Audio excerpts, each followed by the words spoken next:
ছোট গ্রামে এক দাদি থাকতেন। দাদি খুবই গরিব ছিলেন, কিন্তু তার মন ছিল অনেক বড়। একদিন হাটে গিয়ে দাদি খুব সুন্দর একটি সাদা গরু কিনে আনলেন। দাদি গরুটিকে নিজের সন্তানের মতো ভালোবাসতেন। প্রতিদিন ভোরে উঠে গরুটিকে ঘাস খাওয়াতেন, পরিষ্কার করতেন আর মাথায় হাত বুলিয়ে বলতেন, তুই আমার পরিবারের মতো। দাদির পাশের বাড়িতে এক দাদা থাকতেন। তিনিও একটি লাল গরু কিনেছিলেন, কিন্তু দাদা গরুটির কোনো যত্ন নিতেন না। সারা দিন তিনি বন্ধুদের সাথে বসে লুডো খেলতেন আর আড্ডা দিতেন। কিছুদিন পর যত্নের অভাবে দাদার গরুটি অসুস্থ হয়ে পড়ল। কেউ ঠিকমতো খাবার দিল না, পানি দিল না। অবশেষে একদিন গরুটি মারা গেল। কিন্তু দাদির সাদা গরুটি দিনে দিনে বড় হতে লাগলো। একদিন হঠাৎ গরুটি অনেক দুধ দিতে শুরু করলো। দাদি প্রতিদিন দুধ দহন করে বাজারে বিক্রি করতেন, কিন্তু দাদি নিজের জন্য বেশি টাকা রাখতেন না। তিনি গ্রামের গর্ভবতী মহিলা, অসহায় মানুষ আর অনাথ বাচ্চাদের সাহায্য করতেন। কাউকে দুধ দিতেন, কাউকে টাকা দিতেন, আবার বাচ্চাদের জন্য নতুন কাপড় কিনে দিতেন।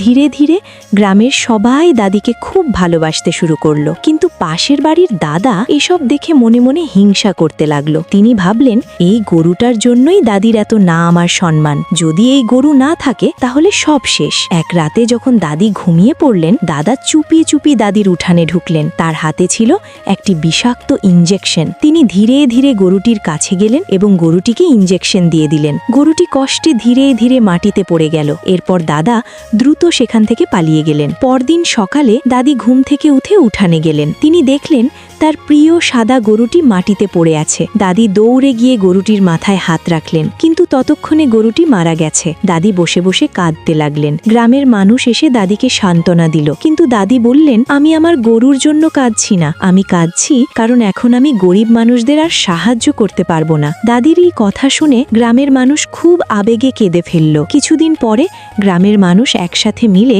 দাদিকে আরও 2টি গরু কিনে দিল। দাদি আবার নতুন করে মানুষদের সাহায্য করতে শুরু করলেন। কিন্তু আশ্চর্যের বিষয় হলো, দাদির এত ভালো কাজ দেখার পরেও এখনো কেউ লাইক বা সাবস্ক্রাইব করল না।